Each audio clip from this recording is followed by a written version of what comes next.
Welcome to the Soul Archaeology podcast, a space for connection, resonance, witnessing, and learning. Together we'll harvest medicine from the spiral of life, sharing conversations with other embodied humans who have navigated their own initiations and found alignment with their true soul essence.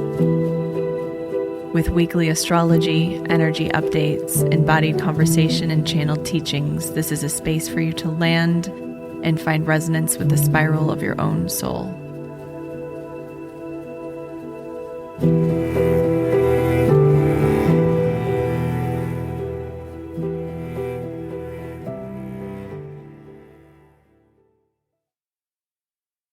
Hello there. So happy to be back here with you.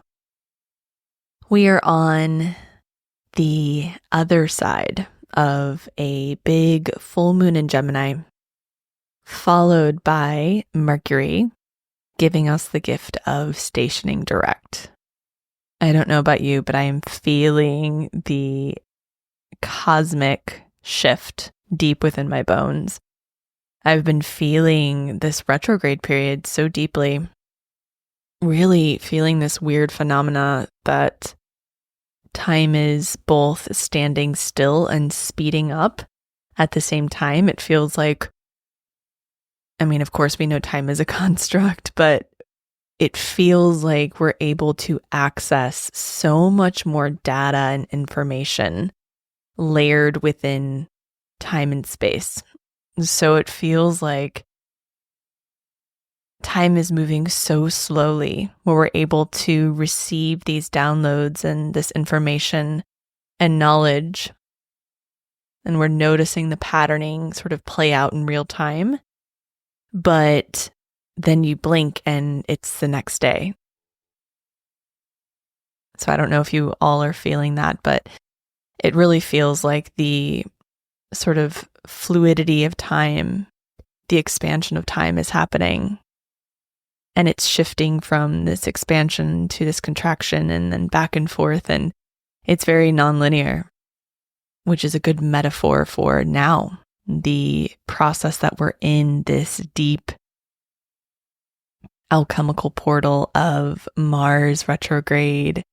We're sort of cooking down, distilling, refining, really turning our creative fire inward for refinement and revelation. This process is a bit uncomfortable because we are experiencing both this expansion of time and this slowing down of time. We're feeling this pressure to do, create, respond, move, activate, initiate within Sagittarius season as we even lead into Capricorn season. And also with Mars in a fire sign being retrograde. So we're feeling this pressure. We have a trine with the North Node in Aries, Mercury retrograde, and Mars in Leo.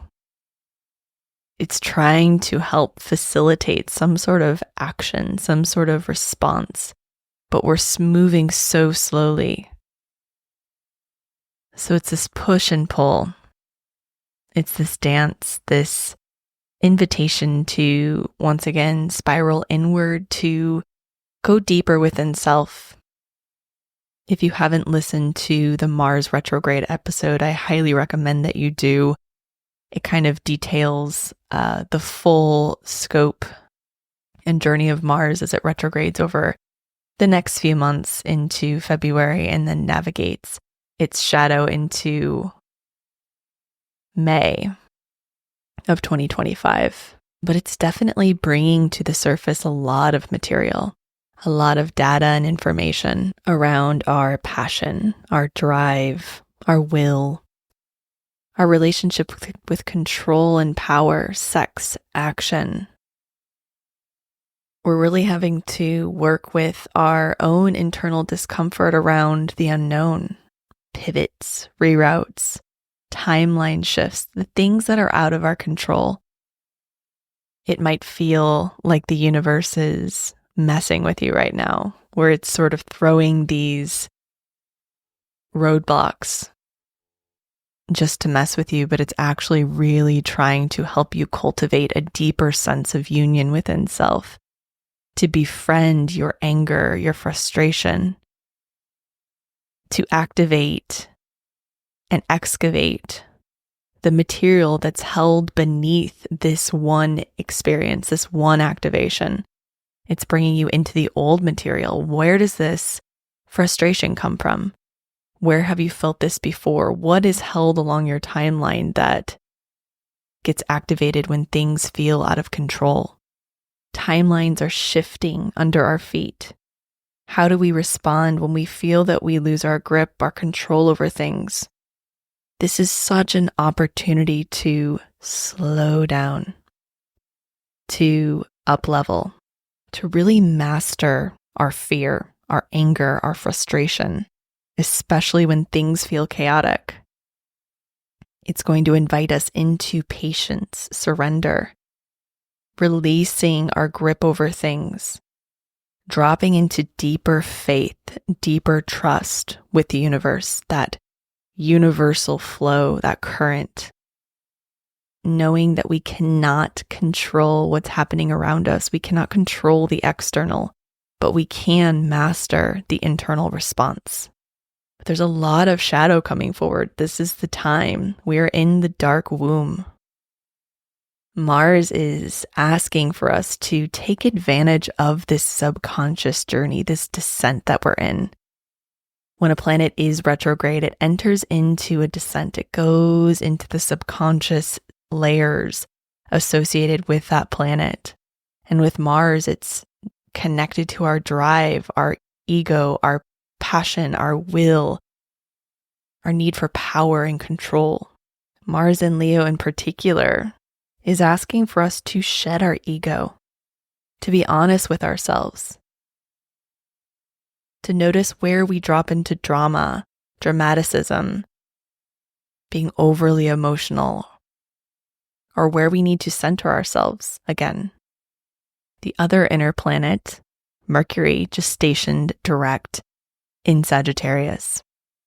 And we really feel these inner planet retrogrades a little bit more within our daily lives. They're a little bit more noticeable than an outer planet retrograde, just because they deal with the intricacies of daily life. They deal with the things that sort of shape and form our daily lives. So they're very noticeable when a planet, an inner planet, shifts retrograde or direct. It's very close to the surface. We can feel it. We really notice it. So with Mercury stationing direct on December 15th, right after this full moon in Gemini, we might have some gifts that are brought to the surface.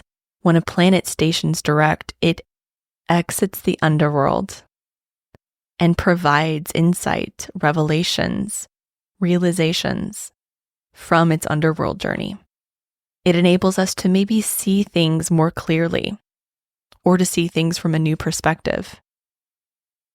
Mercury went retrograde on November 25th. It's just stationed direct in Sagittarius on December 15th, and it will take until January 2nd to move through its full shadow. So we might not get those realizations we're hoping for until early January. And still we'll have some other planets that will still be retrograde, including Mars. So if things feel a little foggy, chaotic, scattered, unorganized, it might just remain that way for a little while. Can we let that be okay? That's the work right now, is to swim through the deep waters of the unknown, the liminal space, the gray, the nuance, the not knowing, the ambiguity. Can we allow our timelines to shift without dropping into a fear spiral, without getting hijacked by fear or hijacked by anger, frustration? Can we drop into the space within ourselves where we are able to self-resource, to control what is within our reach, our reaction, our response, to go deeper into our toolbox, to go deeper within self, to rewire, re-regulate, and re-emerge more whole, more empowered, more confident, more surrendered. This dark space, this liminal space, is the theme for the rest of December. And it's certainly a theme for this week as we move through the integration of the full moon, all of the light, all of what was illuminated, all of what was brought to the surface, as we drop deeper into our processes. This week, we are integrating this full moon. We're integrating the lessons and learnings from Mercury's journey, its descent through Sagittarius. We are sorting through the mental material, the stimulus that is coming to the surface right now with Mercury moving through its shadow in Sagittarius, Jupiter in Gemini, squaring Saturn. There's so much that is out of our control, and there's also so much that feels quite chaotic. If we look at the world, there's so much information swirling around. It's quite chaotic. There's things coming at us from all angles. We might not find the truth. We might not be able to discern what's real and what's not in the present moment. That's both externally and also internally. Sometimes we can get caught in these mental loops, which is a shadow aspect of right now the astrological weather, because there's so much mental stimulation, so much data and information coming in. Sagittarius seeks to distill things down to truth. It's a philosopher, so it's looking to find what's real, to find the truth in things. It's always exploring. But that might not be available to us right now. We're meant to be held in this womb space of the unknown. We're meant to be in the dark. What truths can you access even when the lights are turned off, even when there's so much darkness, even when we might not be able to see? When we do the descent work, there's always a space where people land, and I notice this with all the clients that I work with who are in a descent where the lights turn off and they feel like they can't access what's real, they can't access the truth, they aren't able to see things as clearly. And this space is intentional. It's intended to bring you deeper into self, to harvest the truth from a deeper place, not from the mind, but from the heart, from the well of wisdom that exists within your bones, that you've carried throughout lifetimes, that you carry through your ancestry. And all of our ancestors cherished this time as a sacred portal of death and rebirth, the deep womb space of winter in the northern hemisphere. The days, the light continues to get shorter and shorter this week until we land in the womb of Winter Solstice on December 21st in the northern hemisphere. And just before that, on December 18th, we have Sun squaring Neptune. Neptune just went direct on December 7th, so we're starting to gain more insights. The dream space might be activated. The Sun is what's tangible. It's our identity, our personality. Neptune is what's in between. It's psychic information, intuition. So we might start to gain more insight, more downloads. It also can feel tense. Things might feel extra cloudy, depending on how this lands in your own chart. On December 19th, Venus is trine Jupiter. Venus in Aquarius is forming a trine aspect with Jupiter and Gemini. If there's something that wants to be communicated, something you've been trying to figure out, realizations around relationships in particular, even money, this might bring some clarity, it might bring some insight, or it might just provide a space for you to land, to feel more comfortable in this space of unknowing. And as we begin to deepen into the winter season, tapering down autumn, leaving the harvest behind and going inward to germinate, On December 21st, we have the winter solstice, further emphasizing the power of the medicine of the darkness, of the shadow. We oftentimes celebrate the light. And in many ways, the solstice is a celebration of both the darkness and the light. Yule, for example, is a Norse and Celtic festival honoring the return of light, and it starts on the winter solstice. We have been in the process of integrating more darkness as the days have been getting shorter, and on the solstice, it is the shortest day of the year. It's when we have the least amount of sunlight, but it also sparks the new beginnings of life, of more light. It's when the North Pole reaches its maximum tilt away from the sun. It really creates a natural pause in our nervous system. It's this powerful exhale where we can really track the patterns that are ready for composting. It forces us to track things more deeply.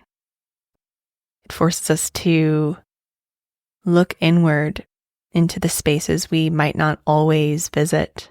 It provides this gentle uncoiling when we finally surrender to the darkness, to the shadows within us, where we can track what patterns are ready for composting and what new seeds are stirring beneath the surface. The word solstice in Latin means sun standing still, as the sun appears to pause before reversing its path across the sky. It marks the start of the long winter months and teaches us that darkness is not something to fear or overcome, but it's rather a crucial part of the cycle of death and rebirth. I see the solstice as the dark womb, the space from which all life emerges. When we think about nature, seeds germinate in dark soil, and they emerge to find light. But this is a space where all things begin, this dark space, this womb. And we so often push it away or fear the darkness because it's so still. It's a void. And within this void space, we can hear so many things we otherwise wouldn't. But this is why it's so powerful. We cannot hide within this space. I always tell clients some of the deepest work can be done in stillness, in solitude.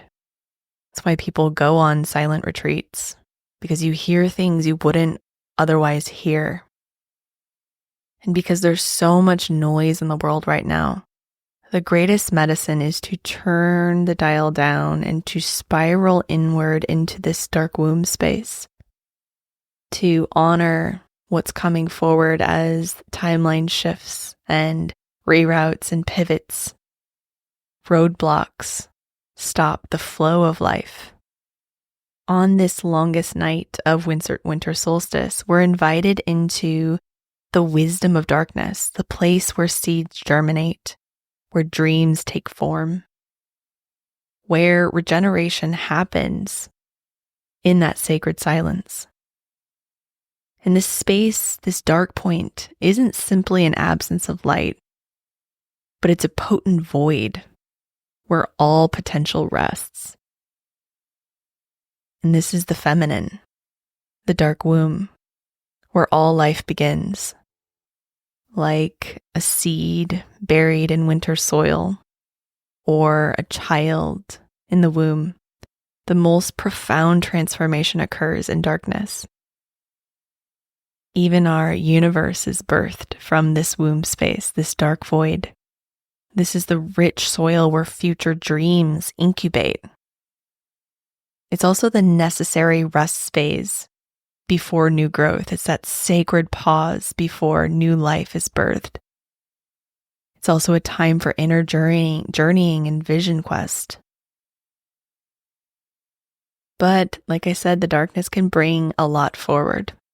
It's why we resist it. Our own inner darkness holds all of the wisdom and the medicine of the spaces where we felt separate and fragmented. It's where we hold shame and grief. But it's where our greatest liberation resides.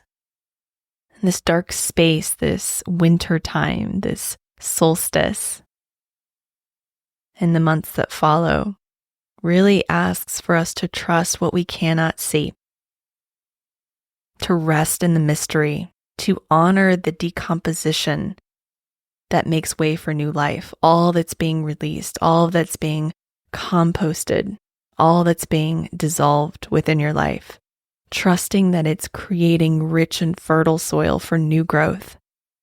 There's so much unknown. There's so much changing without a new outcome being presented.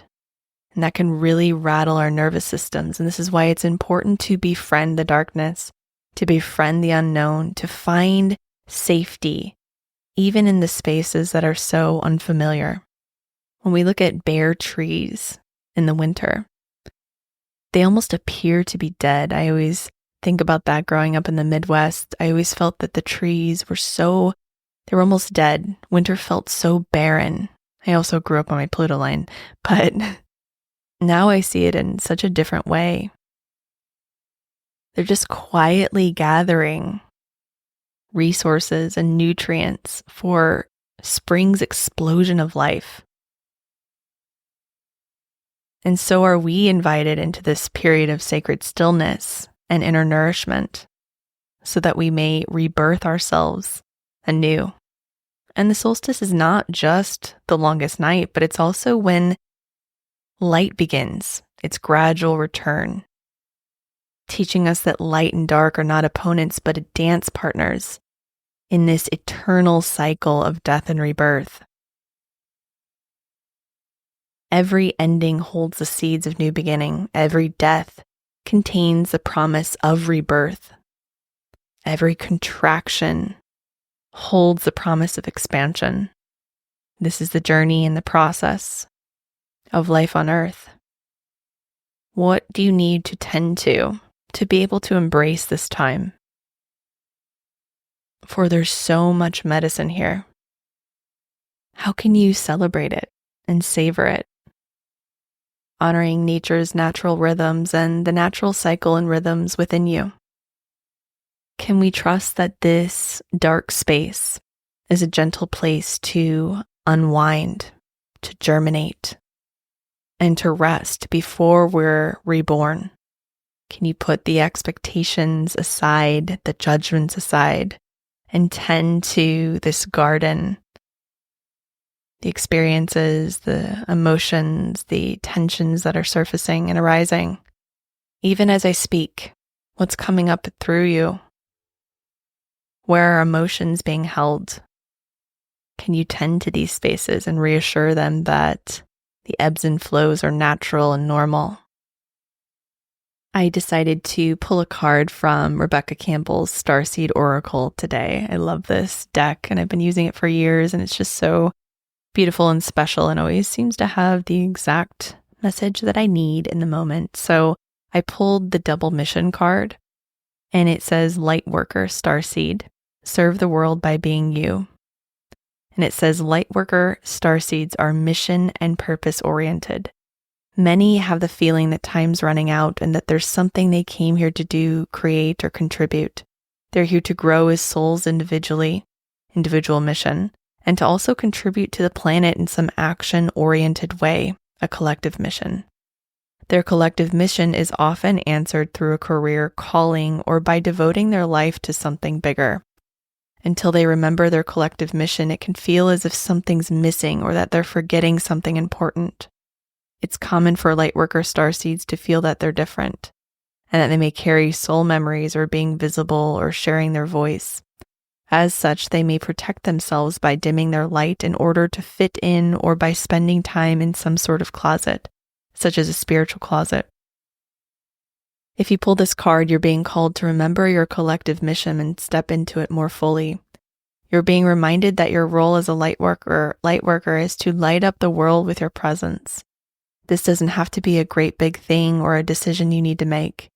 You also don't need to have a great big plan. If you resonate with being a light worker, all you need to do is work out what lights you up and keep doing that. When you trust and follow this simple path, things that light you up, and then lose yourself in the doing, you'll light up the world without even trying. So I felt that this is appropriate also because it applies to those of us who feel like we have so much to give or so much to do and feel that pressure to create, to act, and are feeling the tension of this slower time. It's okay. Trust that there's a higher plan. Trust the flow, trust the process. Drop into this womb space. Don't miss out on all the nutrients that are available during this time. You can't rush through this process, for you'll miss the wisdom. Thank you, as always, for being here.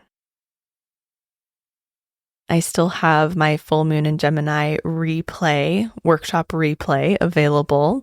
You can find that in the show notes. You can repeat that healing really all throughout December, really all throughout Mars retrograde, but especially throughout December. I also still have a few spaces available for a private mentorship in January. I know some of you have scheduled clarity calls, and I'll be taking a few more clarity calls for these spots. So if you'd like one, they're filling up fast. This is such a beautiful and intimate way to work together. It's my favorite way to work with clients. It will be shifting in Q2 of 2025. So this is the last round within this framework. And I'm just so grateful for the gift of this container and being able to connect with people so deeply and to do some really, really powerful rewiring work together, integration work, the integration of self. It's informed by the somatic modalities I cherish, the shamanic and quantum healing modalities I'm trained in. And it's just a very, very deep inward process and journey. Shedding, conditioning, and integrating into deeper layers of self, reconnecting you back to your inner core, your inner central channel, opening gifts and wisdom, lightness and joy. I just love this process so much. So if you're interested, you can sign up for a clarity call via the show notes, the link in the show notes. This is really great for those of you who are practitioners and are seeking to up level in certain ways, because our personal work, of course, always is tied to our service work. Or if you're just someone who is seeking more alignment in your life, more clarity, more embodiment, more empowerment. If you're navigating a major transition period, an up-leveling period, or if you're in a descent, in a transformational portal. I also have my code for pound jewelry, some of my favorite humans on this planet who make the most beautiful sacred stone adornment pieces. I have so many of their pieces that I love, and I always get their pieces for friends and family because it's made by 3 amazing women. It's a small business, and it's made with so much wisdom and love. So you can find my code for pound jewelry in the show notes. You can find my code for Loom Box, which I also love, is my red light box that I use all the time. And I've noticed so much change within my body, the inflammation. Even my skin texture has changed after using this box daily. And last but not least, I am sharing my friends from the Space Project, who have a charity. As you all probably know by now, especially if you follow me on Instagram, I have such a passion for animals. I think they're truly angels on this planet and do so much work to clear the density and anchor the light on this planet. So we should be so grateful for them. Yet there is such a crisis currently, especially within the shelter community. so many animals being put down because there's not enough space. We have a breeding crisis. So my friends at the Space Project they're just two animal lovers, and they've actually created a spaying and neutering offering for underserved areas.